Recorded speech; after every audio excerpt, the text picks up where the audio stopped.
Okay, welcome everyone for today's Dao De Jing reading translation discussion, and we are going to do chapter 21, 20, I think 21, 22, 23, and our format is start from read your own translation or any translation you prefer. And after that, Amang and I will share our translation, and then we come with some brief discussion, and then we can move on. So let's start. Chapter 21. Anyone want to read his or her translation? And I believe Kwang want to read. Kwang, please. Yes, absolutely. So, translation by Professor Mose Roberts, stanza 21. Boundless virtue, all accepting, attends the way alone, assuming form, the way reveals, shapes half seen and then half hid, in dark half lit a likening, in light half dark forms visible, hidden within the germ of life. The germ of life, nothing more real. It contains a thing to trust. From present time to ancient day, these names have never been forgotten. Through them, we can scrutinize the myriad millions genesis. How do we know of their formation? Through the virtue of the way. All right, thank you. Kwang, can you please read the first part? Okay, you talk about form, talk about shape. Okay, Yes. and okay, So boundless virtue, all accepting, attends the way alone. Assuming form, the way reveals, shapes half seen and then half hid, in dark half lit a likening, in light half dark forms visible, hidden within the germ of life. okay. Yeah, thank you. Mark, you want to read, please? Yeah, sure. So mine is Tao Te Ching in Clear English by Jeff Pepper and Xiao Hui Huang. Um, the greatest day is possible only by following the Tao. Tao is indistinct and blurry. Blurry and indistinct inside its appearance. Indistinct and blurry inside are things. Obscure and dark inside is essence. Its essence is truth. Inside is trust. Since ancient times, its name is not lost. So I see the ancestor of the many. How do I know this is the ancestor of the many? Through this. Thank you. Okay, thank you. So let me share my screen. Okay, Amang, you want to read? Yep. Chapter 21, Following the Tao. The appearance of the great De follows the Tao. The Tao, as a thing, is obscure and indistinct. So indistinct, so obscure, but still the image is within. So obscure and so indistinct,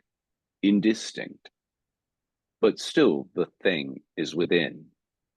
So far reaching, so hidden, but still the essence is within. Its essence is the true reality in which we believe. From the present back to antiquity, its name never disappears. Through it, we can understand the origin of all things. How do we know the origin of all things? From this. Thank you, Amang. So this chapter talking about following the Tao, 从道. Okay, so I think this one, in a way, you can say it's clear, talking about how Tao appear. You want to read this one as metaphysics, okay, that's fine. So a few words I'd like to mention. That's why I'm asking Kwang to be what's the Professor Roberts' translation. So a few words. It's a typical in the Western philosophy we will call the metaphysics term, right? We talk about 相, and I translate as image. Okay, so we talking about how. Okay, first it's use the word 恍惚. Okay, 恍惚. We see this word in the previous chapter. It means 恍. The first word means obscure. That means you don't see clearly. And who is another word means indistinct. The reason, the meaning is you cannot see or think clearly.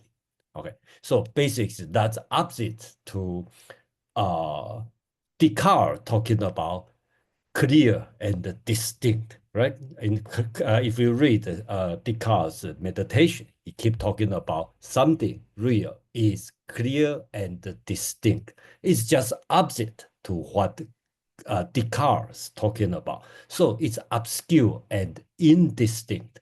Okay, and since it's obscure and indistinct, you still can see or can feel the image, Chinese word 相. Then they have a thing, okay? And from the thing, you have essence, okay? I hope you feel that's the kind of metaphysics in Western philosophy. They have the image, then you can see from outside to inside, right? You have the image, which is not, we will, in philosophy, we'll call appearance, and the thing, and what really make the thing is the essence. And then from the essence, we will have, I translate as belief, and then some translator will translate as trust, right? So another way to see is face, okay? Because when we know, for example, when we see a pencil, eventually you have to believe that's a pencil. Doesn't matter any kind of evidence, right? You have to believe.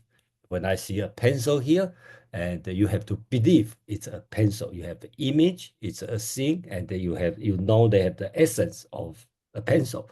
Then you have to believe that's the pencil. I think the chapter is use this one to show us, okay, how can we believe there's Tao and we can follow the Tao. Okay, I think that's the the the the the, the purpose of this chapter, according to my own interpretation. And finally, the second part, this chapter talking about the name, right? So from the ancient to today, okay, from today to ancient, doesn't matter how you want to call it, we always call it Tao. Okay, that's the name. So in another way, this one is tell you all the way how you follow thing, how you understand a thing, but the name still there. But don't stick with the name. Okay, so I think that's the way I understand this chapter. And then, of course, you will have your own understanding. And when I translate, I do my best to do the word-to-word translation. So you will be able to read the text and then have your own interpretation. So I'll stop here and let's hear what Aman would talk about. Thank you, Jason. And every time I want to talk about Taoist metaphysics, I can't help but hear my thesis advisor chirping in my ear. There is no metaphysics in Taoism. It's just the physics. There's nothing after. There's nothing in addition to. It's all this. It's all this that is. So he was being incredibly pedantic. But Jason's right. If we describe this discussion, it feels like a metaphysical discussion in the colloquial sense, not in the very strict sense of what metaphysics actually implies. What is he expressing here? He's expressing the idea of the Tao, and that it's difficult to grasp because it's elusive, indistinct. It reminds me of the brief passage of Chuangzi, where Chuangzi and Duoguozi are just talking about the Tao, and Chuangzi's asked, "What you call a Tao? Where is it?" And Chuangzi, the two of them being outside, he's like, "It's everywhere. There's no place it isn't." And he's like, and Duoguozi is like, "I don't understand. Can you be more specific?" Chuangzi points at an ant, says, "That's it. That Tao, the Tao is in there." And he's like, "In such a lowly place?" And he's like, "It's up there in the sky. It's in that ant. It's in that dog shit." He makes the point that it is ubiquitous. It is everywhere. And because it is everywhere, it is easy to not to overlook, to ignore and treat as something that is either removed from our experience or something elevated and divine. What Laozi is expressing here is the sentiment that gave Zhuangzi the inclination to be able to express this idea. The Tao is ubiquitous. It is obscure. It is often indistinct and hidden. But in the same way, ants continue to on their endless journey of gathering food for the queen, building up the nest, making tunnels that make only sense to them. That is a Tao. That is an expression of the great Tao. And it is too obscure for us to figure out sort of the topography or the map of their genius, their expression of it, but it exists there as well. If we could grasp every iteration of this, then we might grasp the great Tao. But if we can get an understanding that it is so vast and is so far reaching as to not be within the confines of, it says, belief, call that the epistemological aspect of metaphysics. We don't have the epistemological capability of understanding all the Tao, but we can get a taste for it. We can get an inkling for it. And that alone is enough to understand from this that all of that is.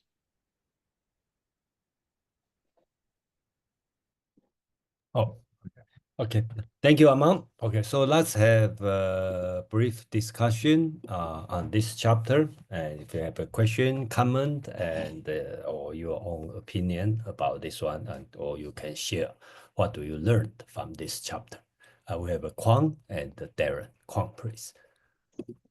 Yes, I think that this stanza is quite interesting in the sense that it manifests in my mind, at least, the title of the book, okay, Tao Te Ching, and in that, I don't want to say hierarchical, but in that order of manifestation, in the sense that the Tao is precisely, that is what I'm quoting Professor Moss Roberts, of course, since I read his translation.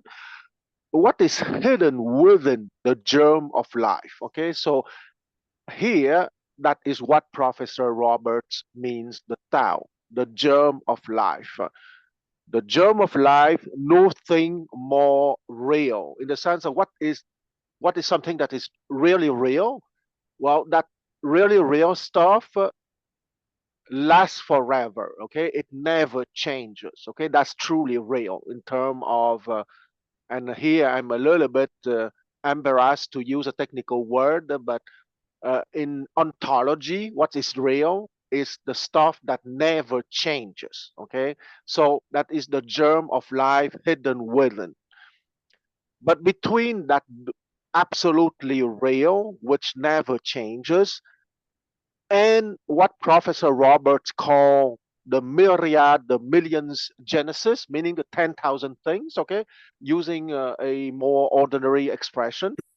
The phenomena, those phenomena are not related directly to the real, but there's something in between that is called the virtue of the way, okay, and that is the last two lines of Professor, the last, let's say, I will read again the last four lines of Professor Most Roberts' translation. Through them, we can scrutinize the myriad millions genesis. How do we know their formation? Through the virtue of the way. Okay, so that's Te. So Tao is the real, the germ of life, nothing more real. And Te is the power coming from that absolutely real. And that power or that virtue will give rise to the myriad million genesis. So, in a few words, Tao Te Ching. I stop here. Okay, excuse me, Kwang. So I just want to verify. Okay, so Professor Robert translate 众福, right, as gem of life, right? I A think that's germ the of how. life. Yeah, a gem of Absolutely. life. So yeah, okay. So yeah, I'm not saying who is right, who is better, who is okay. So you can see the difference of the translation here. So 众福. This fu, the second word, means father. Okay, it's the same thing Yeah. as a father. So 众 means multitude, many, all things. So in a way, I translate it as origin of all things, right? That's everything, father. This fu, okay, mother usually considered as the source, the energy supply. And then father usually represents the germ, right? The sperm, the point, starting point. So I will translate as the origin of all things. And Professor Roberts translated as the germ of life. Okay, so you can see the way different people look at the same text and doing the translation. So okay, so I just want to reveal what's going on here now. So thank you. We have Darren. Who is next? Mark, please. Is it Mark? You are the next one. Sorry, Go ahead. thanks. Yeah, I have two issues that I want to address. I'll just bring up one, and then I'll bring up the other one later. So the first one is actually, I brought this up before, and Jason didn't want to talk about it, so maybe it's not appropriate now either, but it seems relevant, so I'll bring it up again. Which is my understanding is that one of the oldest versions that's been uncovered is Dao De Jing. The chapters are reversed, and it's De Dao Jing. And so the order seems significant because the if you put the Tao first, it seems like you're going from the abstract to the concrete, from the universe to the human.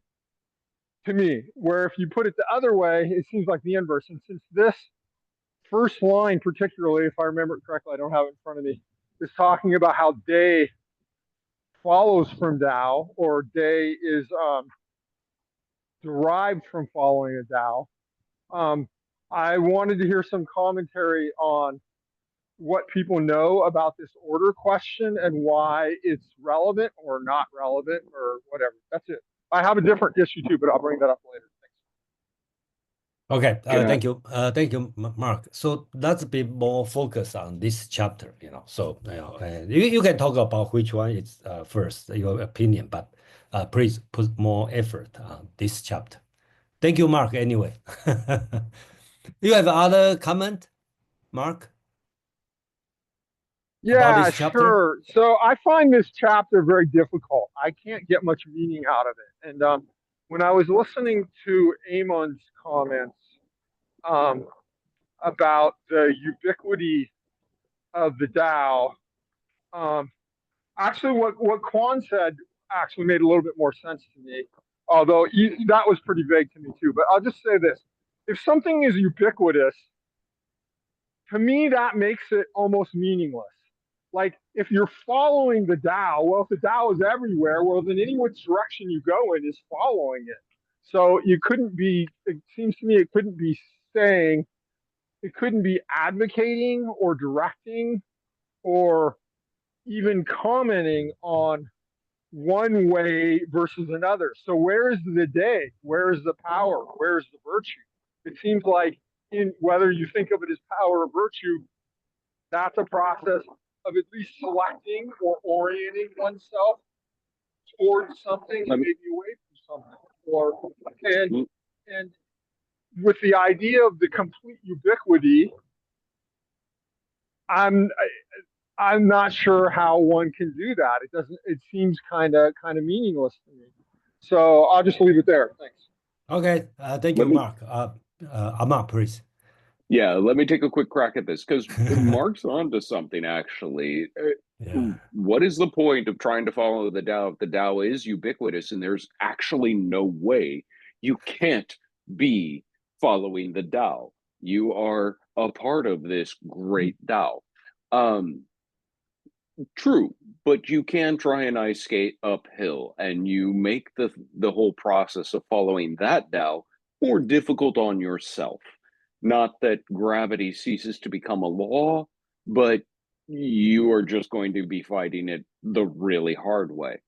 The notion, and you're onto something as well when you talk about the being, I don't want to even say subordinate, but arising out of the Tao. The Tao comes first, the comes second.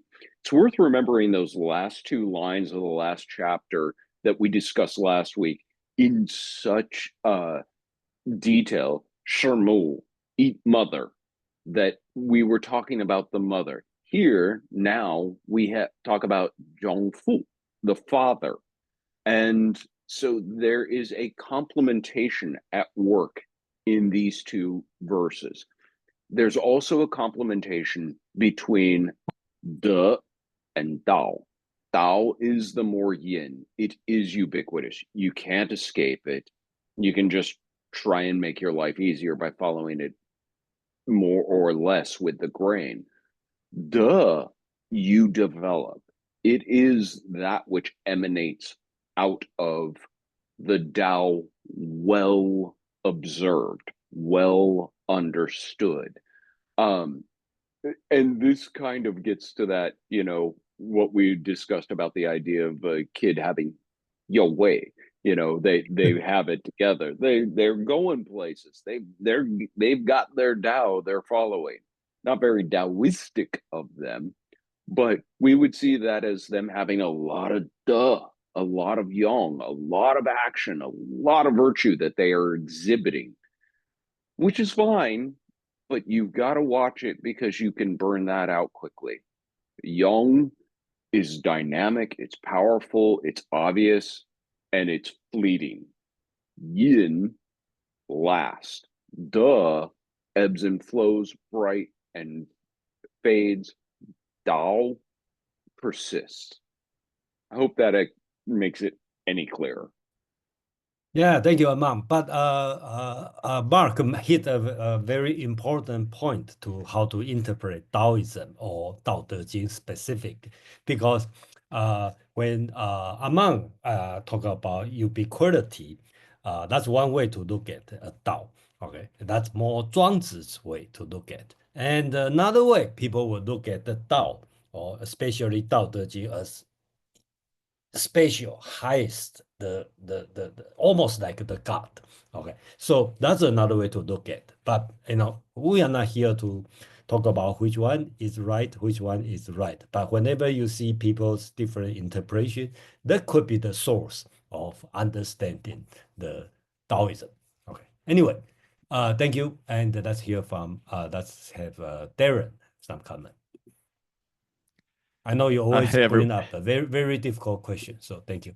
Oh, me? Oh, sorry. Well, that's why we are here. That's why Amang and okay, I good. never hide in the garage and do our work. Well, I actually originally only had a question, but I was listening to the discussion here, and I guess I'll just make a couple of comments regarding what people have said, and then I'll ask the question I had. Hopefully, it's not too hard. So regarding there's discussion of like the duck and the do, so the duck and the Dao. Sorry, I'm reading in Cantonese. My Mandarin is just terrible. So yeah, regarding like um ethics or virtue and the Tao, like what comes first in the order. Um, I think so. I don't know how much weight we should put on the order of these chapters, but we did just read 3 chapters, which very, very strongly put the Tao in front of duck.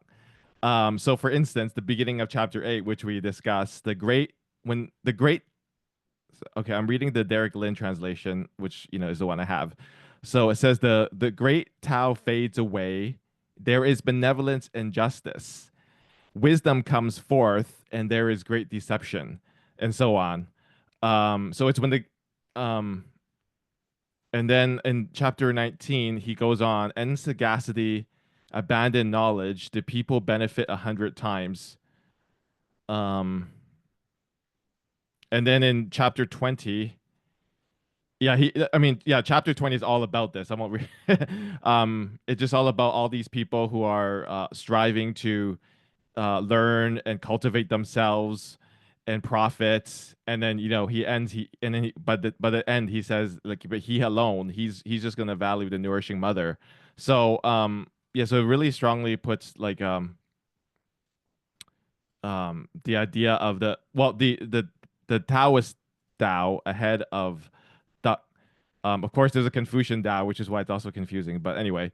And then regarding the question of the ubiquity of the Tao, that I think it was Mark who raised it in this chapter. I guess one way, like I'm just looking at the chapter we're discussing now, chapter 21, and I think it might be. I think there is something to the idea that it is ubiquitous, but it's sort of available. I guess it's ubiquitous in the sense it's available from any source, but you have to go into the source of all those things in order to apprehend or whatever the Tao.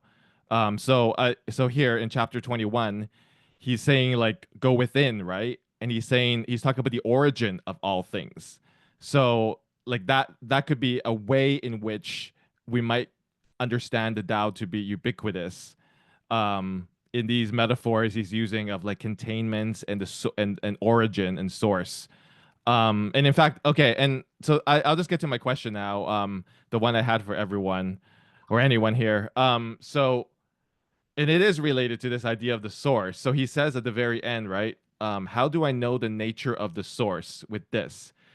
I'm just curious if anyone finds it curious that ends with this question and this answer that is just like these 2 characters with this. It's a very it's like a very truncated ending. It's just suddenly 2 characters. It's sort of like unexpected in a way because it's unusual for these chapters to end this way, and it doesn't end with any with like concept. It just says with this. So I'm just wondering if anyone makes anything of that or sees anything significant in that. So that's it. Thank you.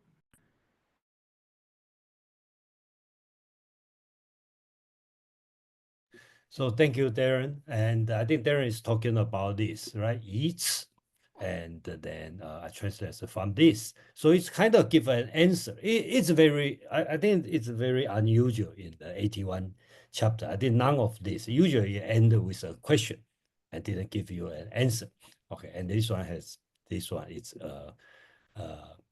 So before we talk about how do we truncate or parse the Chinese character, because original is no punctuation. So we know the zai, this word usually means a question.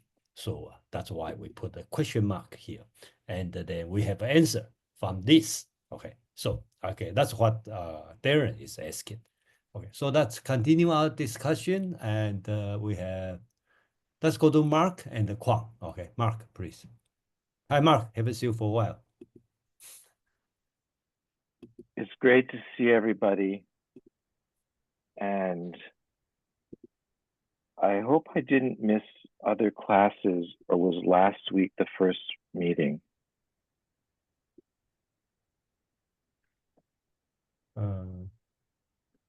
It's last week?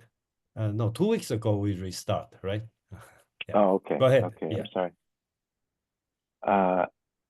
I'm going to apologize ahead of time for my reading of this chapter through the lens of Greek philosophy. I think I do see, in a way, a metaphysics. I mean, it depends how you want to define metaphysics, really. But if we think of metaphysics as the knowledge of, in a sense, the preconditions of all study and of all learning and of all experience, I think maybe we do get a metaphysics here. I do want to address, Darren, what you brought up about the ending about in this. But the first part, I think I'm seeing an analogy or a reflection of Plato's divided line. And if you start from, I think you say what is so indistinct or so obscure, which Lau in his translation calls shadow, then you're at the inside the cave looking at the shadows on the wall, or in the lowest level of the divided line of images or fantasia. And then it proceeds to the image, which may be also part of the second part of the divided line. And you're now making your way outside. You're not outside the cave in the Republic of the allegory of the cave, but you're seeing the puppets themselves that are causing the shadows on the wall. And then you end up with the next is the thing. The thing is itself. So that is, in a sense, you've gone outside of the cave and you're seeing the actual trees and the actual earth. And this, I think, corresponds with the third level of the divided line, where we would have an understanding of things per se. And then it arrives at the essence. The essence is like what Aristotle calls the what it is to be something. And, or totit ein enai for classical Greek fans. I know there might be one or two in here. And so you have the essence, that would be the sun in the Republic. And this would correspond with what makes all knowledge possible. The highest level nous, let's say, of the divided line. And then in the end, how do we actually know this? How do we know? The question is, and then from this, I see a kind of circularity, not a logically fallacious circularity, but in a way that you come to understand the beginning by going through the whole circle. And when you come back to the beginning, you realize in a new way and from a new perspective that was the beginning. Thank you. Thank you, Mark. And that's great to compare this one with Plato's Republic about allegory of cave, or so-called metaphor of line. And I think we talk about, depend on the translation, right? Imagination, opinion, reason, and the truth, okay, whatever, different translation. I think that's a very interesting to compare. You can say that the same, that's a different, I think that's another way to look at. Thank you very much. Kwang, please. Yes, I want to say first, I cannot resist to say that I'm absolutely delighted by Mark's exposition. That being said, I want also to say that maybe for once I would try to put myself at the place of a Taoist masters. that maybe there are three modes of manifestation of the same thing. Okay, because even if naturally I would use a Confucianist language or the Platonic language because there is that hierarchy that my mind is naturally, let's say, attuned with. But if I try to put myself in more the Taoist perspective, where hierarchy is not favor, let's say, I would say that the Tao and Te and Wu, meaning the 10,000 things, they would be three modes of manifestation of the same thing. But when it is in the mode of Tao, it is the most foundational mode that never changes. And when it's in the mode of Wu, it's the mode of a phenomenal form. And the force that would link the two, the phenomena and the being, is precisely the power of Tao, that force that manifests. So I would say that once again we are coming back to the famous Trinity, right? Either in Christian terminology, in Greek terminology, or Tao terminology. In Tao terminology, it's Tao Te Ching or Tao Te Wu. So it's three modes of manifestation of the same basic reality, but we can introduce a hierarchy. And here, and I would be accused of using a Buddhist form of Taoism, of course. For me, being is infinite awareness. Okay, if I'm not saying it's the truth, but at least it's my truth. Okay, when it's Tao, for me, Tao is infinite awareness, and from that infinite awareness, there is a condensation of that infinite awareness, given rise to different level of phenomena. And the closer you are to the infinite awareness, you have refined phenomena, and the farther away you are from infinite awareness, you have gross phenomena. So that's a very Buddhist reading of Tao, of course. But in that sense, the Buddhist terminology, of course, being of Indo-European origin, can be, let's say, much easier with Greek perception or with Confucianist perception. Okay, because very strangely, Confucian perspective, even if the Confucian were perfectly Chinese as a Taoist, are strangely closer to the Indo-European perspective. Okay, so but if I want to finish with the Taoist perspective, it's three modes of manifestation of being. I stop here. Thank you, Kwang. Nick, please. Yeah, thanks. Jason, do you mind putting up your Okay. translation on the screen? It will right. help me yeah. So I like to follow up on this interesting comparative philosophy, contrasting Chinese thinking with Greek thinking. So what strikes me as very unique in this passage is 1, 2, 3, the third line, and it repeats itself. Oh, okay. Yeah, you mean English, the English, yeah, Chinese English, the English okay. third line. Yeah, Obscure, okay. English third line. This one, okay, yeah, yeah, okay. obscure, indistinct. But I think the Chinese, I don't know, Jason, but the English doesn't get the precise meaning.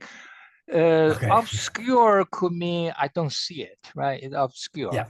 Mm-hmm. But the Chinese actually says something, I could see it, but I cannot see it. It's I see something, but it's there. But not clear, right? Right. That's unclear. the meaning. That's this word, right? Do you see Yeah, this one? That was the yeah, light, with the light. So they have the light, but not clear. So right. that's why I translate as obscure, right? Yeah, obscure. I don't know. Maybe the other Yeah, native speakers would have better yeah, or hidden or understanding. something. Yeah, It's not hidden in Chinese, right? But it's yeah, not no, it's not. clear. Yeah, It's any good somewhere in word. between. It's somewhere in between. So that's what I want to focus on. Okay. In terms of the philosophical content of this.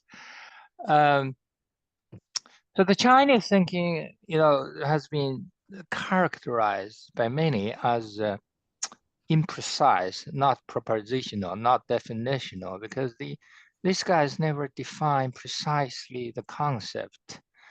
Right?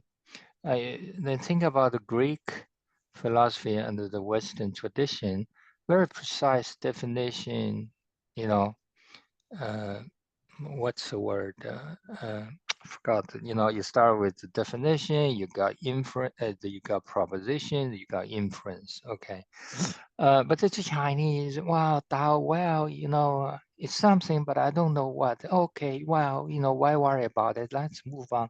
So that kind of way of thinking, which comes out very clearly from this passage.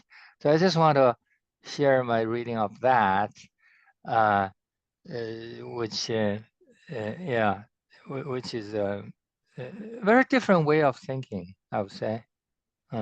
Yeah. Thank you, Well, Nick. and if I finish up by Please. comparison, I'm thinking about the bookends, two bookends. If we want to look at this from a Greek Western philosophical lenses, think about Kant. Kant would say, well, when you get to the noumenal ultimate, we don't know. So that's a very negative statement. Don't even bother. You can never know. And Plato's theory of idols forms, well, there are things out there. We can grasp it if we try hard enough with our nous, with our thinking, right? So it's a possibility, but once we grasp it, it's very clear what it is. The Chinese thinking here in this passage feels like somewhere in between. Well, there's some Tao out there, which kind of like the Platonic form, but I don't get it. Well, but I can see some De manifested from the Tao. So, okay, that's the way we maybe we'll get along. Thank you. Thank you, Nick. Okay, so first I'd like to mention another Huang Hu. Okay, that's usually in chapter 14. If they put together, I translate as vagueness, something not very clear. It's also in today's colloquial Chinese people, third grader, uh, Chinese student will know Huang Hu means. Okay, but here it's separate word. So I see Huang Hu, this word is opposite to Descartes. Descartes talking about clear and distinct, right? It's just totally opposite to what Descartes talking about clear and distinct. So that's bring to Nick the second point, right? Chinese philosophy is not that clear, not well defined as especially Western philosophy. And then I think Plato make a great contribution in his Meno and I think features, right? Talking about every argument. Okay, you need to start with clear definition. That's in Phaedrus. And in Minos, he talking about when you make a different definition, you are not giving an example, right? When you talk about square, you don't say this is square, this is square, this is square. You should give a definitional scale, which we don't see that in the ancient Chinese, probably in the old Chinese philosophy. When some of the group read with Confucius analects, right? Confucius talk about 孝, talking about 人 all the way, okay, through 20 books, but he never give a clear definition on that.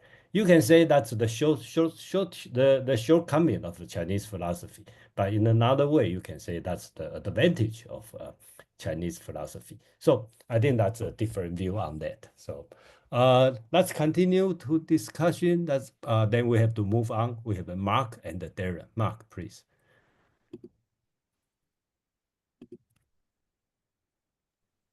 Yeah, I have a comment about the difference between Chinese and Indo-European philosophy.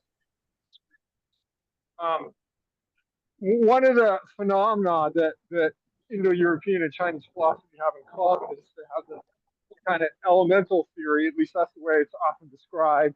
Like the wuxing is compared to the Greek or the Indian elements. But something that's very different is the Greek and the Indians have the idea of atoms or parmenu, which are the indivisible particles, which are indivisible and kind of unchangeable. And the phenomena of reality is built up on the basis of the ratio of mixture of these atoms or parmenu. Whereas wuxing, the elements are phases of the same process where they flow into each other. So they don't have that same kind of distinctness or separation that you get in the Indo-European physics. So that's just one example of that I think is kind of interesting. That's it. Thanks. Thank you, Mark. Then we have Darren, please. I guess I've been thinking about this. I'll take a stab at answering my own question about the ending earlier. As no one really remarked on it that much yet. This is actually kind of related to the discussion I was listening to about like what is like clear or unclear, and Descartes and Western versus Eastern philosophy and all this stuff. So I wonder if part of the difference is what it takes to be clear or unclear. So I mean, one way to interpret the last two characters, for instance, is that like how. So he asks, "How do I know the nature of the source?" And then the answer is with this, and that's it. And so I would I looked up the origin of the glyph, the character this T in Cantonese.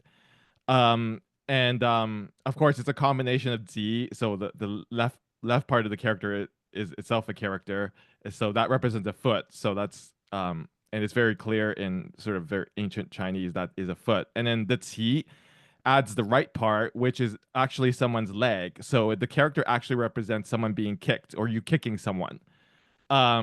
So like what is clear then? Okay, so these conceptually things can be very unclear and distinct. But he says, "How do I know the nature of the source with this?" And he puts his character that is very clearly of someone kicking someone else's leg. Like I mean, the ancient character looks much more like that than the modern character, because of course these evolved. So, so it could be. I mean, it could be referring to something like, we in the last discussion, I think Madeline or someone else brought this up. We had a long discussion about like the anti-conceptualism of Taoism. So this like idea of like, how do I know the nature of the source of this idea of like being kicked or kicking someone, like it's a very physical bodily thing. So and it's also anti-conceptual. It's not clear, like conceptually the Tao is very unclear, but like there are certain sort of these bodily, these very physical aspects, just like the ending of the last chapter we discussed, sick mo, eat mother. Like again, it ends in a very bodily, concrete way. So it could be clear in this other way, but it's not a conceptual clarity. It's a different kind of like bodily, physical, embodied clarity. Okay, so so that's sort of like sort of my thought about maybe how this ending goes, just sort of, and it was aided by all this discussion about whether it's clear or not. I just actually have one more little. I hope it doesn't open another can of worms. I'm sorry. I know we have to go on, but I am just curious though about the very beginning of this chapter. So I mean, I can't help but notice that the very first character is Hong. So that's Confucius' name, Hong Tak. So it could it means to me, like me not like being as well read in ancient Chinese philosophy as many people here. Like when I would read that in Chinese, I would think he's referring to Confucius immediately, because Hong is just a very apparently it's just Confucius' name. So it'd be like Confucius ethics. The appearance of his ethics comes from the Tao. So I just wonder how much we should make of this word. I did look up the word, so I actually did not know this word had other meanings. It's unusual to use it, at least in my experience, other than to refer to Confucius. So I'm glad I understand its other meaning. As something great or something.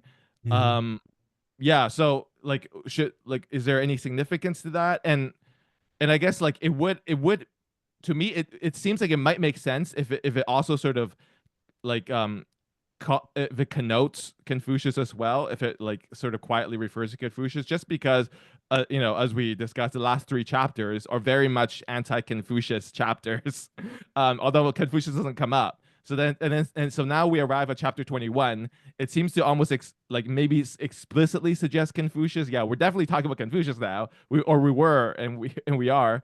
And it's saying again, it's putting Confucius ethics in second place, like behind the Taoist worldview. Just like chapter 18, it says it's only when the great Tao fades away there is this thing called benevolence and justice. So benevolence and justice are secondary to the Tao. Anyway, I'm done. It's just a question about that character at the beginning. All right, thank you, Darren. At least I'm very sure that's nothing about Confucius. Okay, so I don't think that any of the Dao De Jing texts, okay, mention about Confucius. Okay, the author, okay, may know who is Confucius, but at least he tried very hard not mention. So Kong, the very first word means take it's not the last name. It's meaning high. Okay, it's great, the meaning, but nothing with Confucius, the person. Again, if you read another Taoist text, Zhuangzi, Confucius has mentioned many, many times, but Confucius as a fable, okay, a fable character, so a lot of time. Zhuangzi make fun of Confucius, okay, or bring Confucius as a great person, but there's another person greater than Confucius. That's the thing. So be careful when we read the word Confucius, okay, in different Taoist texts. Thank you. So we should move on, and unless Kwang and Mark have something. Kwang, you have any words on this one? Yes, on this one, then I want to be very short because what I want to say can take hours, but I promise I will be brief. I think that Chinese philosophy is conceptually very clear. Okay, I give a practical example. What is the definition of a run? 12.1, a run is to conquer yourself and return to Li. It cannot be clearer than that. So you have to know your corpus, and when you know your corpus, it is conceptually very clear. Second point, the opposition between Confucianism and Taoism is a superficial one. What I mean is that Taoism and Confucianism at the base, at the roots, invite to the exploration and the discovery of truth. There is a superficial Confucianism that is defined by the society, by the upper class, for sure. But Taoism invites to be real, not socially defined, but defined by reality. Okay? And here I would like to go through the major dialectical opposition in Chinese philosophy, that is the formless versus the form. And the formless versus the form is exactly what is happening in this stanza. Meaning the way is the formless that is ubiquitous, and through the power of the way you have the myriad millions things, okay, the 10,000 things. That being said, I want to introduce something that I want to be brief. I don't have to intention to develop that. There's also the notion of being or substance. Because here, when we are speaking of formless, it means that that formless is made of a being, a substance. that being substance can take different forms through a certain mechanism that is called the power of the way. Okay, so the philosophy, the Chinese philosophy, that is very a lot centered on the dialectical pair of formless and form. There is an undertone of substance and of being that is made by that formless that can manifest in different form, and the power of Te precisely is the stuff that made possible the differentiation from the formless to the different form, but what they share, the formless and the form, is precisely that substance that I call infinite awareness. I stop here because it would be too long. Okay, thank you, Kwang. Mark, you have a comment on this chapter? Okay, all right, okay, go ahead. No, okay, so let's move on. Okay, for chapter 22nd.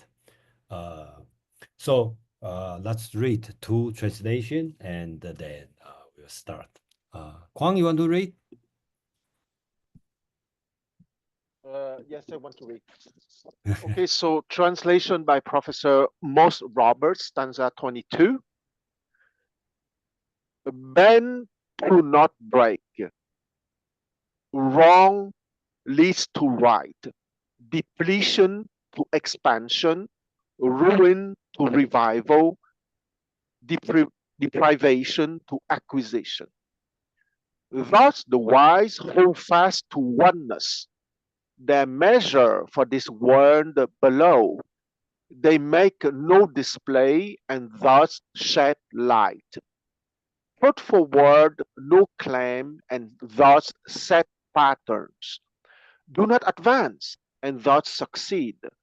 Do not assert and thus preside.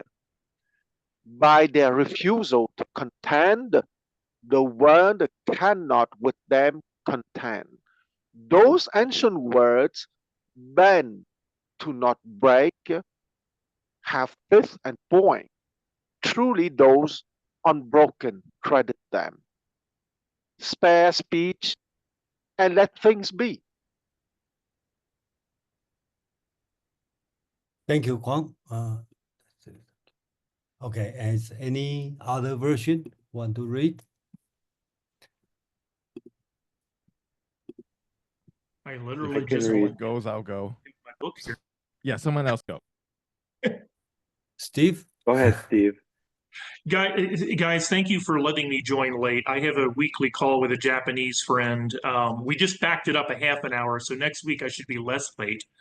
But which one are you actually on? Because I literally just got on the meeting here. 22nd, 22nd. We just about to 22. start. Okay. Yeah. So mine is again the what's his name? DC Lau translation. DC. Okay, great. 22. It says, bowed down, then preserved, bent, then straight, hollow, then full, worn, then new, a little, then benefited. Curious about your translation of that line. A little, then benefited, a lot, then perplexed. Therefore, the sage embraces the one and is a model for the empire. He does not show himself, and so is conspicuous. He does not consider himself right, and so is illustrious. He does not brag, and so has merit. He does not boast, and so endures. It is because he does not contend that no one in the empire is in a position to contend with him. The way the ancients had it, quote, bowed down then preserved, is no empty saying. Truly, it enables one to be preserved to the end. Thank you, Steve. So let's go to the translation. We have 22nd. Chapter 22. Holding the one. Yield to remain whole. A bent branch will become straight. Lower ground will receive water. Withered leaves will grow new sprouts. Possessing less will provide chances to gain. Possessing too much will be confusing. Therefore, the sage holds the one and becomes an exemplar to the world. Without revealing himself, he is known. Without asserting himself, he is appreciated. Without flaunting himself, he achieves. Without priding himself, he endures. Because he does not vie, no one in the world can vie with him. The saying from antiquity that yield to remain whole are not just vain words. Indeed, the whole world would return to him. Thank you, Amam. So I think this one, even the title called Holding the One, okay, so but I think the essence or the important teaching is 曲则全, yield to remain whole. Okay, so today has a Chinese, if people speak Chinese, understand the idiom, okay, called 委曲求全 is coming from this chapter. So that means 委曲求全 means compromise in order to survive. Okay. And then another time we use in the way as negative. So I compromise too much. I suffer. I give up too much in order to survive. But of course, sometimes it has its positive meaning on that. So I my interpretation on this one is totally positive teaching. That's why I translate as yield to remain whole. Okay, and it's repeat. It said that the ancient saying, all right, yield to remain whole. So I will say this chapter is try to interpret, okay, or try to, the author try to convince the reader, okay, yield to remain whole is the right thing to do, not only for your self survival, also for you to be the example of the world, which that means the last sentence, the whole world will return to him, to you. Okay, so apparently this kind of message happened much later time, probably in the after 200 years or 300 years after the death of Confucius. That means during the warring state time. Okay, because a lot of prince, feudal lord, try to conquer the world, try to have war. So here is talking about if you try to yield to remain whole, not only you can survive, you can everybody will come to you. That means, you are not only survive, you will expand it. That's the idea it's talking about. And I personally, I like the structure, and that's why I translate it this way. So let's look at this one. This yield to remain whole, that's the opening teaching, right? That's, I want to tell you, yield to remain whole. Then the author provide a few evidence, okay, to tell you, especially the first three. Okay, that's the nature. So if we read Western philosophy, we know we separate the natural law and the moral law, right? So here is this. The first one we will say is a moral law. And the way Taoism, because they are very naturalistic, so we should model the nature, right? So he says, how does the author convince you yield to remain whole? He said, look at a bent branch will become straight, right? You bend it, you go straight, right? If the lower ground will receive water, okay? And when you see the leaf withered, then you will grow new. So, and then somebody holding less, right? Then you have the opportunity to gain. If you're holding too much, sometimes you got confused. I think that's all the phenomena, okay, the author try to teach you. So then they draw the conclusion, the sage, the conclusion, right? The sage, the model will hold one and become exemplar of the world, right? If you yield. You don't so aggressive, expensive. That and then tell you some instruction of behavior. Furthermore, right, without revealing yourself, he's no. Without asserting himself, he's appreciate. Without fronting himself, he achieve. Without the pride himself, he's endure. That okay. So we will see this one in chapter 24 later. The same teaching, right? And finally, the teaching is not fight, not compete with others. If you don't compete, then you even not only not compete, you also not you try to yield, and you will remain whole, and everybody will come to you. And that's the teaching on this one, and it's from the personal behavior to political. Okay, and with a lot of instruction. So personally, I think this one is pretty good chapter, and opposite to the previous one. Previous one is talking about metaphysics or something clear, unclear, but this one I think is very practical. So I like this one. Let's put it this way. Amal, please. Thank you, Jason. Yeah, if the last chapter was metaphysics, here we have ethics. How should you behave? And I put Chikwai in the chat because this chapter feels like where Chen Manqing took this direction from. Chen Manqing, for those who don't know, it was Tai Chi master, developed the short form that is most popularized in the world now. And he is the one who coined this phrase, Chi Kuai, invest in loss. Here is the inspiration for that. Yield to remain whole. It is so profound because I have been a Tai Chi practitioner now for decades.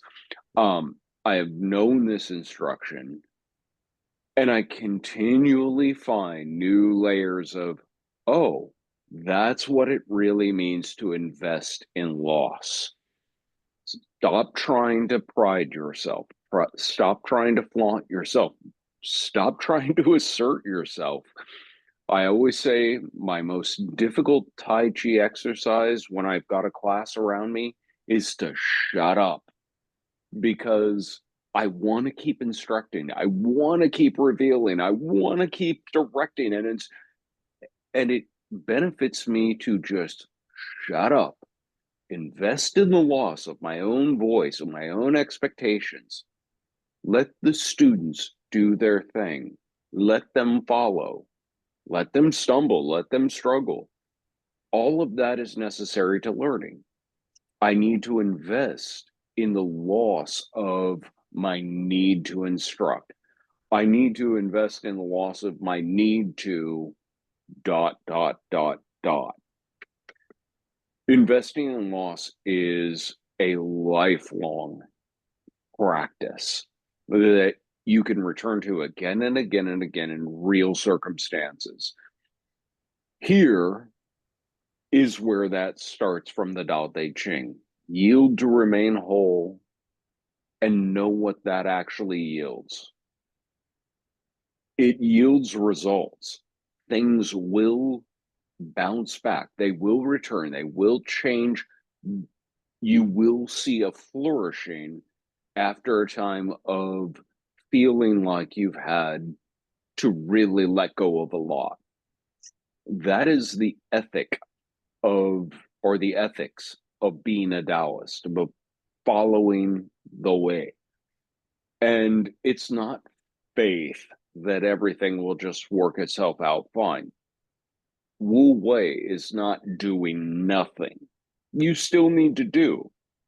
But if you're still doing, and you're not doing it with a compulsion to be recognized and a compulsion to be advantaged, if you're doing it because you simply know these are the right things that I should do and I should continue to do them, and if I have to do a little less, invest in that. There is something I told clients for years. Doing nothing is something. It is giving your body a chance to rest. Resting is doing something. It is healing, and it is necessary. And you need to invest in that loss of gotta do more, gotta try more, gotta achieve more. I love this chapter. It feels like a very poignant one. And as Quan said, I too feel like Chinese philosophy is clear, but it's sometimes our reading that makes it unclear. And we have to get out of our own way to just see it for the advice and the real insights that it has to offer. All right, thank you, Amang. Then let's go this order. Steve, Darren, and Kwang. Steve, please. Hey there. So pure translation. Well, first, I have a couple of questions. First was, did you say the first line is a commonly known expression in Chinese? The Yeah, idea of so the 曲折权, okay, actually the second one, as Kevin put in the chat, right? Okay, 曲折权, that's the first word, okay, but today we call it, if you 委曲求全, that's from this one. That means you compromise in yeah. order to Okay. survive, to keep whole. That's today's saying, which has different meaning than this one, right? A different meaning on that. Same as the second line when we read, right? The second line, right? 往则直, okay. The a bent branch will become straight when you bend, but today, people will use a different way. But anyway, that's a common common saying. Yeah. Okay. Go ahead. So then the other question I had was, so a couple of weeks ago, there was an example where the translation I had was more flowery in a sense, and it felt more expressive to me as an English speaker. In this case, the opposite is true. The translation I have is extremely sparse, and I like yours a lot better. And both of those cases make me wonder about the actual Chinese characters and how they can lead to both of those things. So, my translation says worn then new. Your translation said something about old leaves bring new sprouts. It makes me wonder if the Chinese characters imply leaves and sprouts. My translation is a little then benefited. I like yours better, that having a little allows benefit, having too much leaves you confused. So it makes me wonder about the Chinese characters themselves and how they can lead to those very different sounding translations. So that's the second part of my question. Yeah, okay, that's great. So if you are read the DC Dao, and my understanding of DC Dao is very flowery, very his own interpretation of this one, and our translation is very word to word. So you can see, one rule is there's no way to translate of three character Chinese word into 3 sentences. Okay, so it must be concise. If Chinese text is 2 lines long, I cannot just say one word in English. So I think that's the rule. So example is the withered leaf will grow new sprout, right? In Chinese, 闭则新. Okay, very simple. 闭 means something covered, withered. Okay, 新 means new.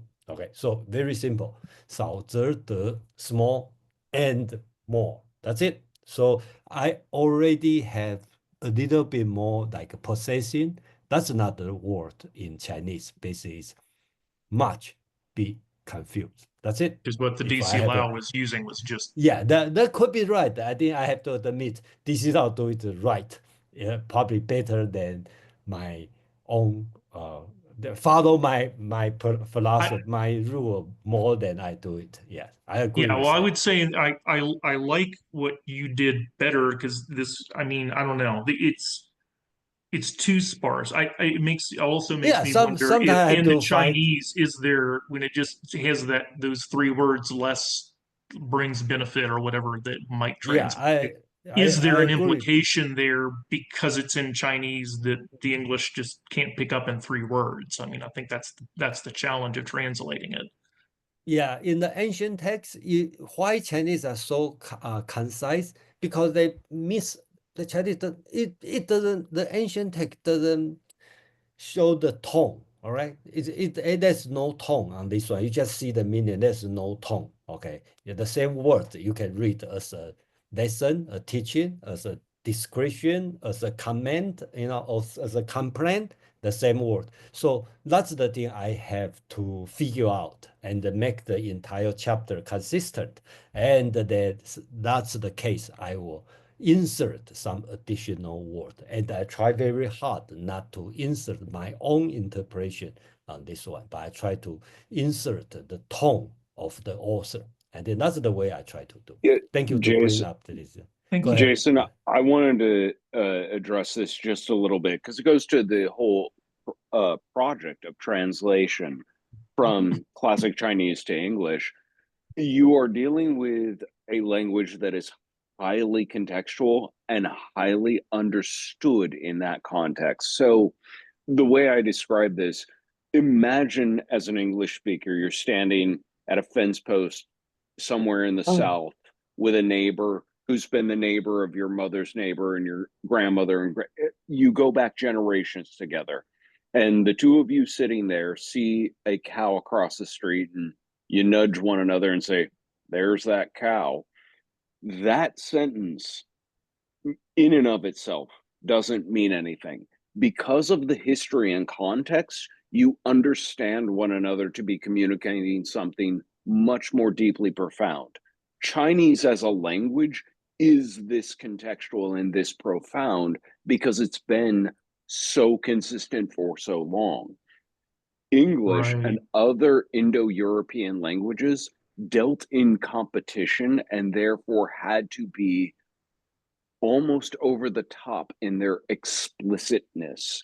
And so there are a lot of additive words in the English language that wouldn't necessarily need to be there for an understanding in that context, but we must add them to make explicit what would otherwise just be understood. I like that description, and your particular example brings to mind, for those who have the cultural reference of the animated show King of the Hill, which are those Southern guys standing with their neighbor, and all they say to each other is, "Yep, yep," and they know exactly what they're talking about. What you said taken even one step further, but I appreciate that. I like that there's a context that is known by the reader in that period that makes it more sensible. So thank you very much. Thank you. We have Darren and Kwok. Darren, please. So I have a couple questions about this chapter, but just want to say something quickly in response to Aman. Maybe just a bit of additional context. So I would say it was the written and literary Chinese that was consistent. I wouldn't say the spoken Chinese was was quite various throughout the lands and also changed a lot. So we lost a lot of the rhymes and stuff, famously because of how the language evolved in different places, and how the dialects really diverge. And even at this time of of this text, there were a lot of different dialects, but they shared a written language, which they read differently, but they shared a written language. So that is sort of the thing that held everything together. But the written language itself wasn't, like, in my understanding, I don't think it was spoken in the same way. So so a poem might rhyme in one part of this region at the time, and then you go to a neighboring kingdom, and it won't rhyme. And just quickly in response to who was the one who raised this question, my screen's very small, I can't make out. But anyway, the person who raised the question that Aman responded to, and also the succinctness. So this is the thing Jason was also addressing too. I think the succinctness I think it was also part of the literary written Chinese. It was just sort of part of the style, to be very succinct. But I don't, yeah, I would highly doubt like regular people who most of whom would not be able to read or write would speak in the way in the way we're reading the text right now. Like it's just totally different. So like written Chinese is like it's very own specific thing. Um, all right, so the questions I have, so the first one's regarding the title, I guess, like Po Yat, holding to the one or holding one.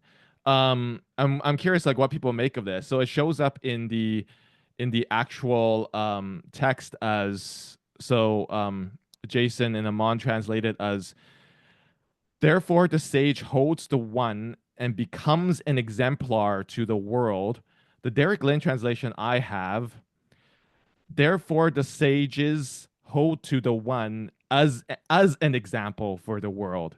So in Chinese, it's 是以聖人抱一，為天下式.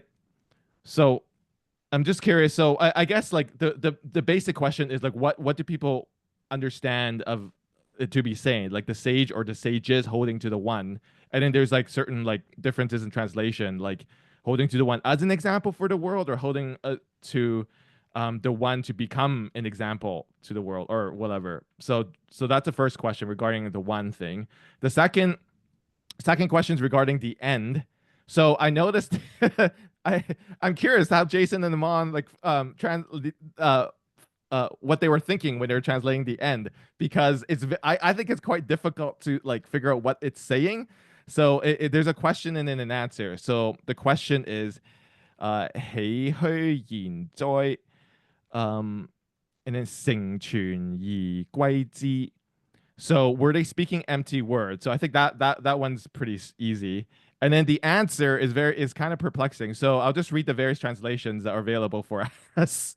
So in Jason's version, it is so yeah. So there's a saying, yield to remain whole, were they empty words, or and then Jason's translation, indeed, the whole world would return to him. And then in Derek Lin's, the answer is sincerity becoming whole and returning to oneself. And then the one that someone read, what's it? Oh wait, okay. I also have the Moss Roberts. I don't know if anyone actually read this. I think maybe Quan read it. Yeah, Quan read this. So this one, this one's totally different from the other two. This one's spare speech and let things be. So like, how did you guys, yeah, I guess like figure this last line, 成全以歸之. It's kind of, it's very succinct, in the style of literary Chinese, but it's like so succinct it's hard to like parse. But anyway, so questions regarding the last line and also the one. Okay, so thank you, Darren. Actually, that's a three question here. Okay, let me answer. Okay, so that's from the last one first. You mentioned about Professor Roberts' translation is less word. Okay, what's Professor Roberts' translation? The last one, Yes, less word. no, Darren is right. It's spare speech and let things be. Okay, spare speech and let things be. Okay, so 其言虚哉.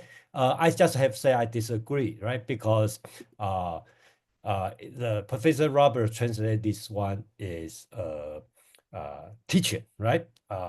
Don't talk too much. Okay, so 哉 either should be a question. I should put this a question mark. So 其 and the 哉, they kind of as a question, but expect a positive answer.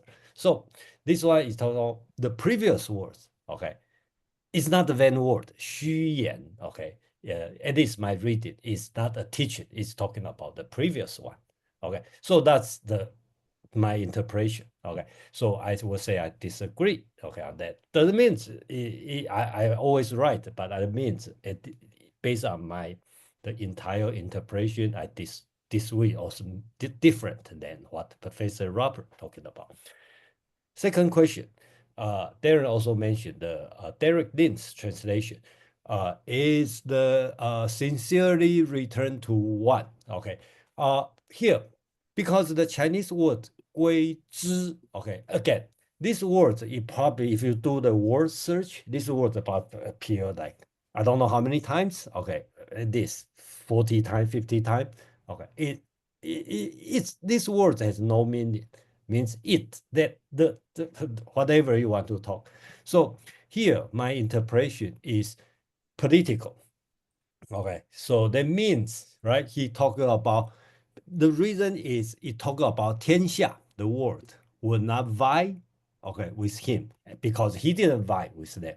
So it's political, international, okay, political. So that's why I would say 天成全而归之, I will interpret as 之 this word, since it means it, the, them, whatever you want to say. So I will say return to him because he's talking to the person who yield to remain whole. So everybody will return to him. That's my interpretation. And apparent Derek Lin's interpretation is 知 means the one. Okay, because take it away. Because you are doing this, so everybody go to the Tao, which is the one, the oneness. Okay, in the religious Christian world, we say we go to the God. Okay, so that's another way to read it. So which is different. The first question is a little bit arbitrary, I would say. The Chinese word is, again, my interpretation, our translation is try to do as close as Chinese word as possible. So in general, we have no different from Eric Lin's translation. Only different is we will translate the sage holds one and become an example of the word, because I do this one as teaching the feudal lord what to do. So you will give the example, because therefore that's why the sage will hold on this one. I don't know what does means one or oneness. That means probably means the Tao, the highest principle, and that become the example of the world. And then Derek Lin's translation is us the example. So the word is how are we going to interpret the word 为, right? 报以为天下事. Again, 为 again is also a difficult word, okay, because it means 无为 is this way, action. Okay, so I will say, I will interpret this word as a verb, right? So in the ancient way to interpret, not today's interpretation. Today's this way sometimes means used as like 因为, okay, or become a preposition. But in the ancient, if you know 无为, that's this word. So that means some action is happening here. So that's why I use the word become, okay, to in order to do something as an example. And that's why, since he is the exemplar of the word, okay, so the word will return to him. Okay, 归, okay, return may not be the right words. Okay, doesn't mean 归 means return. That means people follow him. Okay, so that's the whole thing. I do it, and that's why it's different than other translation. Okay, so I will just coattail on that to say the previous chapter's discussion of the kind of warmed me to the idea of translating this as an exemplar, because it means make yourself what emanates. Have the emanation that comes from you be the example. That I did actually like, and like Jason said, being just a particle that points to that. I do think if we're talking about the sage as an exemplar, then him fits in that last portion of this stanza because it's still referring to the same subject. Yeah. Thank you, Amam. Okay. Yeah, I just want to say something Good. very quick response to what Jason said. Yeah, I find it very interesting. Yeah, the way you do the last line. So you say, "Indeed, the whole world would return to him," and then like you guys have a like you put a sort of political spin to it, which I think is very interesting. The Derek Lin, for instance, he just says, like he just sort of takes a very literal approach to the ending. He says "sing chun yi guai ji," so sing chun. It's just like so he translates sincerity becoming whole. So it's like almost like quite like literal like character by character. So anyway, I'm just pointing. I just think like the way you guys are doing is interesting. Yeah, the political spin you put at the end. So thank you. Yeah, the reason some chapter are political, some chapter are not political. Then how do I know? Usually I see the 天下, okay, Mm, 僧, okay, okay. 圣人, Yeah. the sage, okay, that's a very political word, okay. Mm, Okay, so I will interpret. Since we don't know, I will assume, right? This one is not one guy sit there writing from chapter 1 to chapter 81. It's yeah. collection of many teachers and different teacher.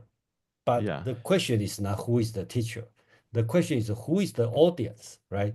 So Yeah. I think that's Yeah. important. So Yeah, and I'll just I get very quickly. Just I think it could be both too, right? So in your yeah, translation, it could be says both. Yeah. the whole world will return to him. So again, that's very political. And then the Derek Lin translation is sincerity becoming whole and returning to oneself. So it's much more individualistic, personal interpretation about your being. So it's so maybe it could be both. But I find this difference is in how you judge this very interesting. So thank you. All right. Thank you. Kwang. Yes, I would like to say that I like very much your translation. Yield to remain whole, okay, compared to the other, like compromised in order to survive or bend to not break. Because yield to remain whole for me is much more epistemologically sound when I explain myself. Uh, because let's not forget that the title of the stanza is Tao Yi, holding the one. Okay. And when Aman was speaking that the idea, or let's say the practice of Chu Kui, invest in loss, is at the center of the stanza, well, it's very related for me to the practice of meditation in the sense that how would you make your mind more powerful? Okay. Because in order to be capable of to kui precisely, to stop the desiring, to refrain from the need to or to desire to, you need an energy that is superior to the energy of the desire or of the need. Because you have the mind that is functioning at different levels. And you have the level of desire, of need precisely, that is very good because it is by need and desire that we do things, that we advance in life. But sometimes because of those desires, we do too much or we do things in an inappropriate manner. So here, the the last one was ontology. This one for me is ethics also, but to be in the real ethic, you need epistemology. Okay, epistemology for me is going to the higher layers of the mind. And going to the higher layers of the mind, meaning going to the layers of the mind that are beyond the layer of I want to, I desire to, I need to. And in order to stop those precisely, but really, and not by repression, okay? Because in clinical psychology, we know that if you can suppress a desire, you can repress a need, but it will explode when you will be in a weaker moment. So it's not the solution. The solution is truly the epistemological evolution, and that is precisely Bao Yi, meaning embracing the one or holding the one, yielding to remain whole. Okay, that is the wholeness precisely. Having the wholeness of infinite awareness, and in that wholeness, you wouldn't have the mind it's not even mind. Okay, here I would use Buddhist concept. You are in the no mind that is precisely beyond the mind. A mind in which you have precisely the desire, the need to do, etc. So, and that is why I also come back to the translation by Professor Mose Roberts that I think is not that bad. Spare speech, let things be. Okay, because if when you have a speech, it means that the speech are the concept, the distinction, the desire, the needs, because desire and need also are expressed in our mind. I'm not speaking of expressing in words, in vocal words, but expressed in our mind. And those things psychologically will obsess us, okay, till it would explode psychologically speaking, if we are not, if we did not learn precisely to embrace the one or to hold the one. And that one is precisely that energy of infinite awareness. And that is precisely what I mean by epistemology, or the journey to the higher level of the mind, of the energy that is beyond the level of the mind. So once again, I think that deal to remain whole, to keep the wholeness of infinite awareness, holding the one precisely, Pao Yi, that is much, much, much, much, much better as translation than compromise in order to survive, because that translation looks more like a lowly trick, and also the translation of bend to not break, it also sounds like a lowly trick rather than truly understanding Tao Yi, holding to the one or abiding in infinite awareness. I stop here. Okay. Thank you, Kwong. Since Professor Robert is not here, it's unfair to argue against Professor Robert. But again, the reason year not to break is the reason I say is wrong, because the word 全, right? You should not translate to not break. Okay, well, which is mean that's the philosophy I'm following.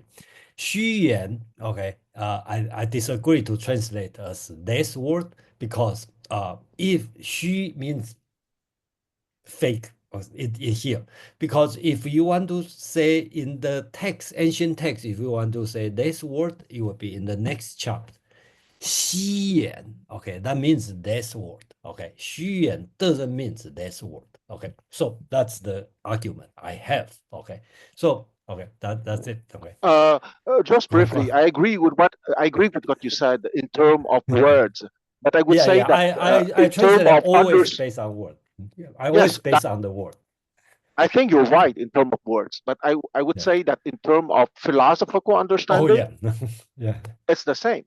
But yeah. I I stop agree. here. I agree. Yeah, I agree. Yeah. Okay. Let's have Mark and Steve. Mark, please. Thanks. I'm loving the conversation, and I'm only reading 3 words in this chapter: wholeness, one, and wholeness. And everything else is almost disappearing behind those 3 words that I think are in your translation. I'm looking for your translation now. I had it here a minute ago. Yeah. And I want to continue with the theme of bringing it back to what is almost universal, unless we can only say that it's both in the Taoism and in the Greek philosophy. It may be universal. That is wholeness and oneness. And I want to thank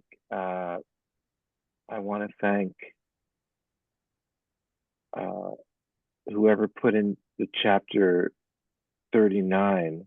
I think that was Kevin. who put in the link to chapter 39 on oneness. And there it's very much in terms of becoming one. It's not just that we have to perceive one. We have to perceive the unity of each thing.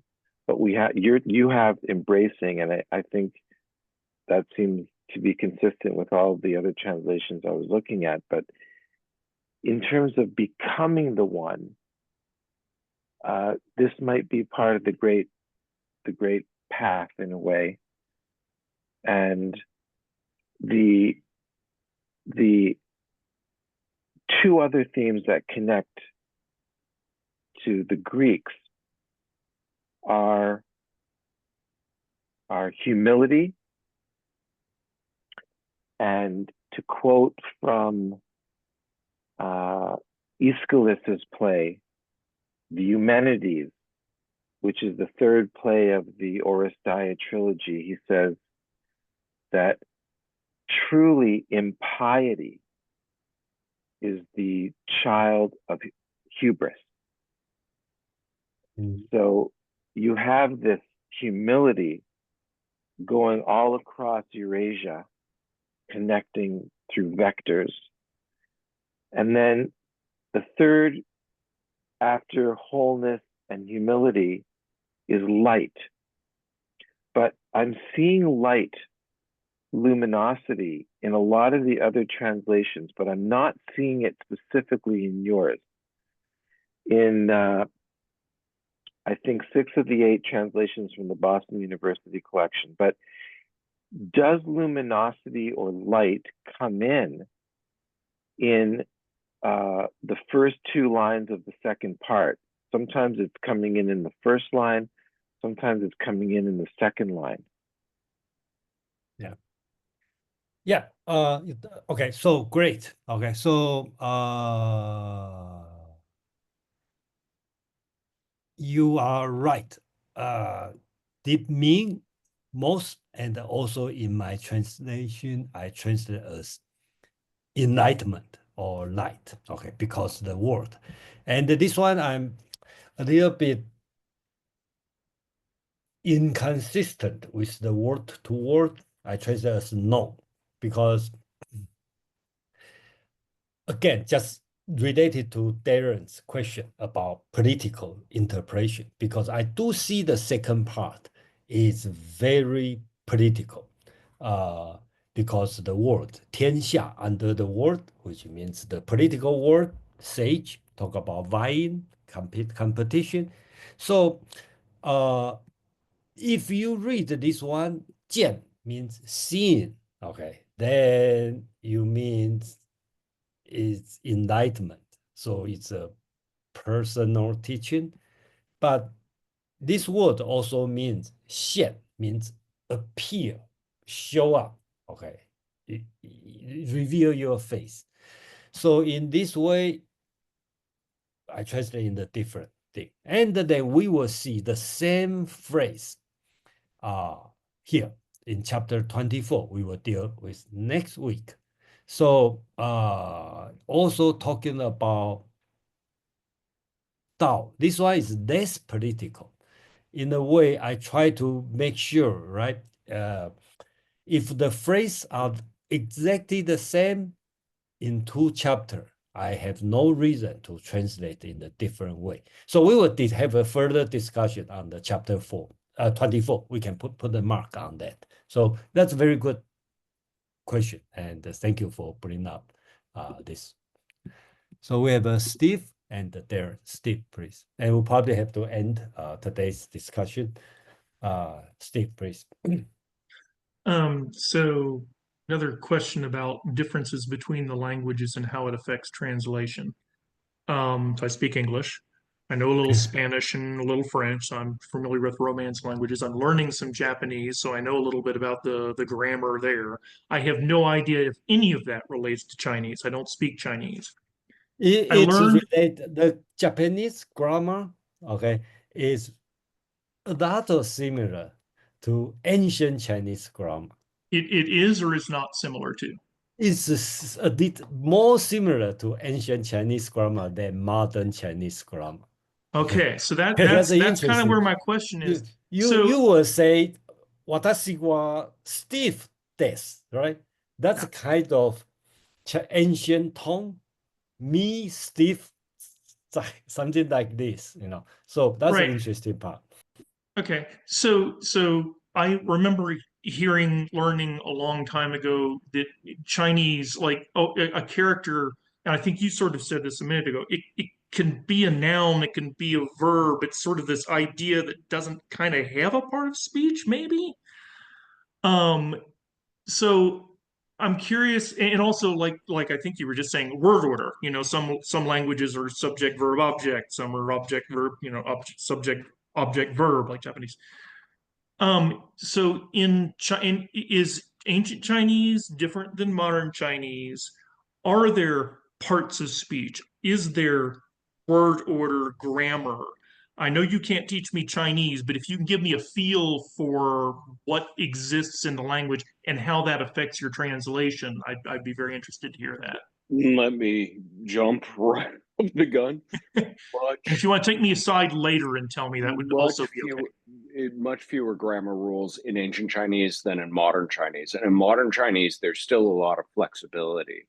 But whether you have subject verb object or object verb subject or subject object omitted verb, it is much harder to put mildly. And this is back to that like highly contextualization.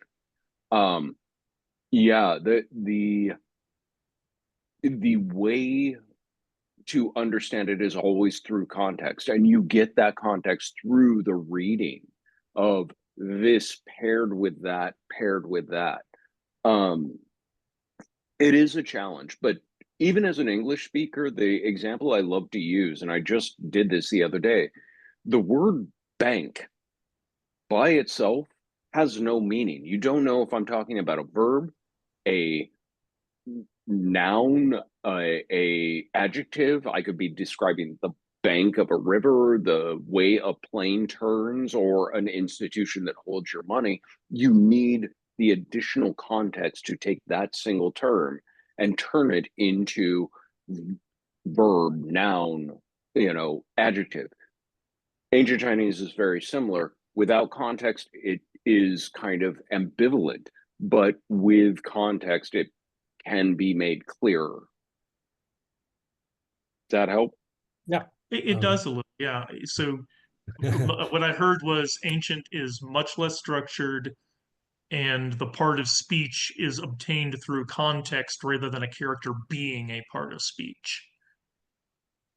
Yeah, it's well, first I have to limit on the written Chinese because I don't know the spoken Chinese in the ancient time at all, at all. Okay, we No really one don't know does. how they speak. No one knows. Yeah, okay. And It's okay, but Jason. one thing is very different. Okay, but another different than because the principle is this. First, the Chinese character never change form, right? There's no different form. Okay, so you don't know. And the secondary, it could be active or passive. You don't know. Eat dog. I Right. eat I've dog, or heard I you, was yeah. eaten by dog. I don't know. I just only kick you. Okay, I kicked Amang. I say kick Amang. I don't know. I was kicked by Amang or I kick Amang. So you don't know. So you have to figure out. So sometimes you get a totally different interpretation. So that's why so many different version of translation, not only in English, also in Chinese, the modern interpretation. So, okay, Thank so you. we have a Darren. Okay, please. Yeah, that was interesting discussion, and it just happened to tie in with the comment I wanted to make. So Amon was discussing how characters mean and how you how you would how you read it as a verb or noun or adjective.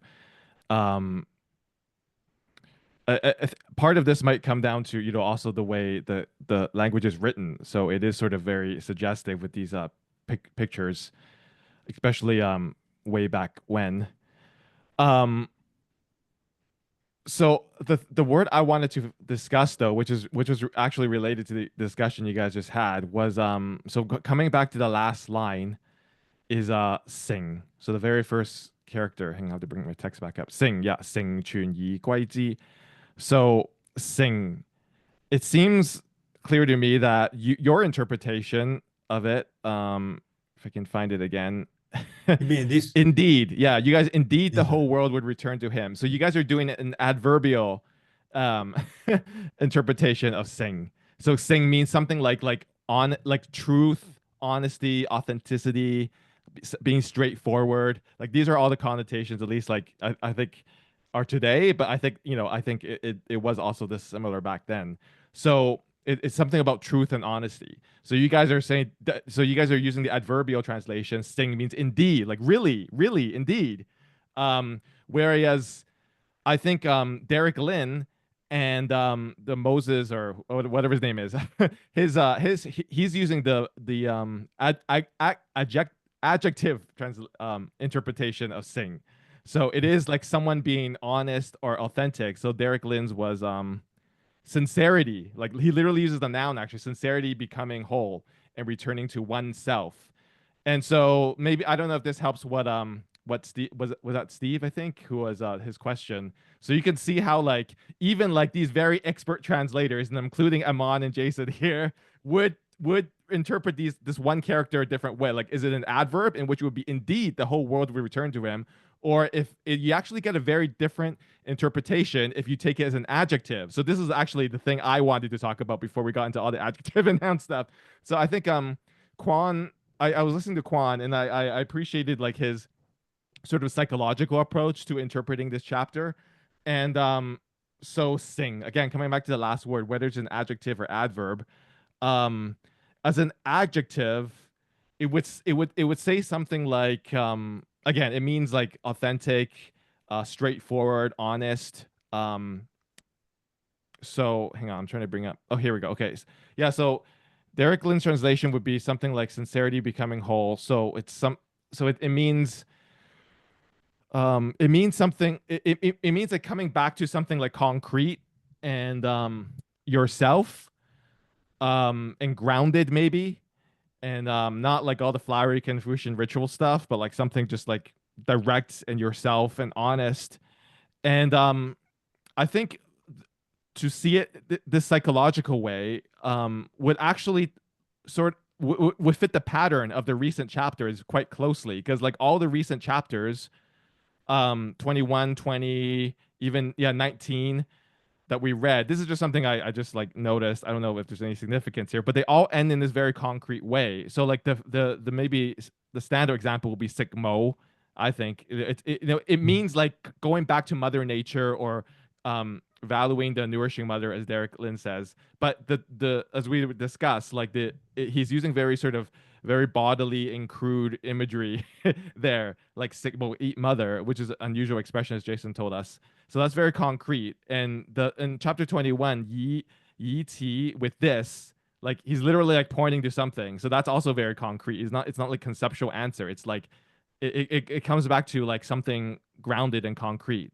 And chapter 19 also ends similarly. So I think like to say, so the use of this, I'm just saying the use of this character sing here um is, if you interpret it adjectively, I don't know what the word is, like an adjective, that it would conform with the way the recent chapters have also ended. So it takes us back to this very grounded thing.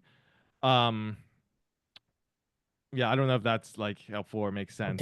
Okay. Yeah. Darren, okay, but great point, but I'm not sure how many people interested in this one. Okay, I'm very interested because I put a lot of effort to choose the I'm word. interested. Keep going. Okay. Because I put a lot of effort to choose indeed. Okay, so yeah, no, I'm I like glad it. I think yours works as well, because you were saying the political interpretation. You're right. There's all this about Tian and Okay. Teen and all this. So I'm not criticizing your interpretation. I'm just saying. I think that's important. I'm happy you bring up this one, so I have an opportunity to explain. Okay, so Okay, sure. if Great. you are in the Confucius analytic, okay, or even more, in the what's that? Great learning, which is more focused on the Neo-Confucianism. Cheng is very important word. That means sincere, wholehearted. Okay, so everything starts from Cheng. If you know the 8 step, from the Right. Yeah. okay, sincere your heart, put your full-hearted. Okay, going forward, right? And eventually you can conquer the world. That's Neo-Confucius teaching.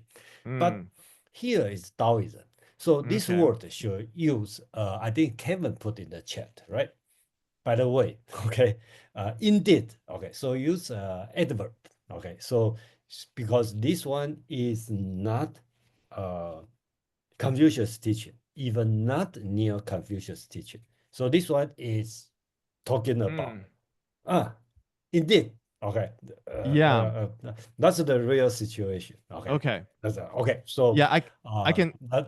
Okay, so I hope you got this point, and then when you read other translation, you will know why they do it Why this you're- way. They take this one as a noun or take this one as even verb, right? Sincere the entirety and going to the one. Okay, you take return, you take going, because or go return or focus to one. Okay, so that becomes a totally different translation, take a different meaning of this chapter. So okay. Okay, let's have Kwang have a final word, and then next week we continue our 23, 24, I think 23, 24. Okay, so Kwang, please.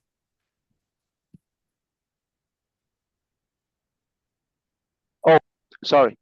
My final words is more a question for you, Jason, to be sure that I understood.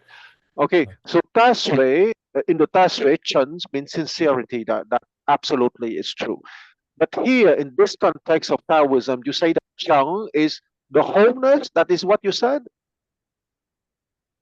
Is it an adverb, like really or indeed or truly? I think that's what Jason's doing with it. Yes. I think Jason left. Hit another earthquake. No, yeah. Let's hope it's not an earthquake. Anyway, so I trust you, Darren. So you understood that he said that it's more really or indeed, yeah. Okay, Truly, indeed, yeah. okay. Truly, okay, so sorry, so I missed the question or conversation. No, that's okay. That's okay.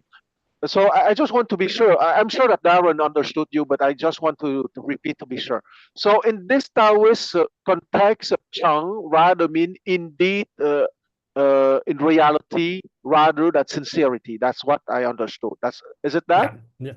That's what I'm talking about, because the Taoism probably not teaching sincere or full-hearted as Confucius teaching. I'm not sure, probably, but at least in this chapter, it's not. Okay. I understand. Okay.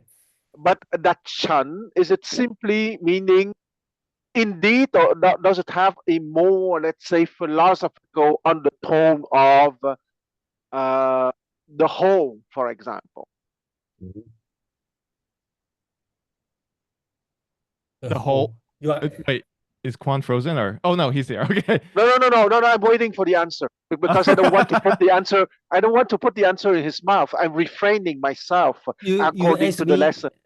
I'm sorry. You asked me question about the Chang. Okay, now the Chang, it means indeed. Okay, but does it have a, let's say, a more expansive philosophical meaning? That, for example, can we translate the Chang from Taoist perspective? Okay, so I got your question. Okay, to me, this one is not important word. Okay, put this one. Okay, so because in Chinese, right, if you read this one, right, okay, you can totally, in my reading, you can totally take out this one. You can remove this word indeed, and the whole meaning is still the same. So it's not important word. It's really, let's say, among is a gentleman, or I say among is really a gentleman. Okay, so it's no difference. It's just emphasize my sentence. That's my understanding. So okay, that's it. That's my answer.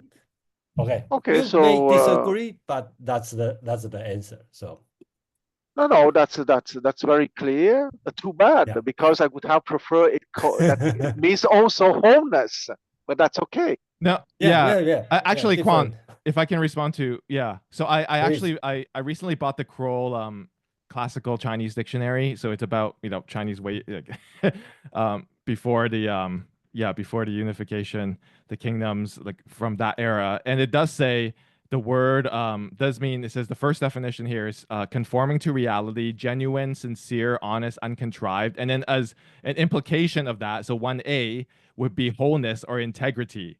So it does maybe that sort of does fit into what Quan was saying. So it does have these, it has all these overlapping layers of meaning. So it could be an adverb. So the second definition in this dictionary, this is the adverb. So like truly, actually, really. So the way Jason was interpreting it. Okay. But what you mean is that what you mean is that it can also mean integrity, or wholeness. That it can mean integrity or wholeness. This, according to this dictionary, which is supposed to be a good one. Okay, so okay. Thank you.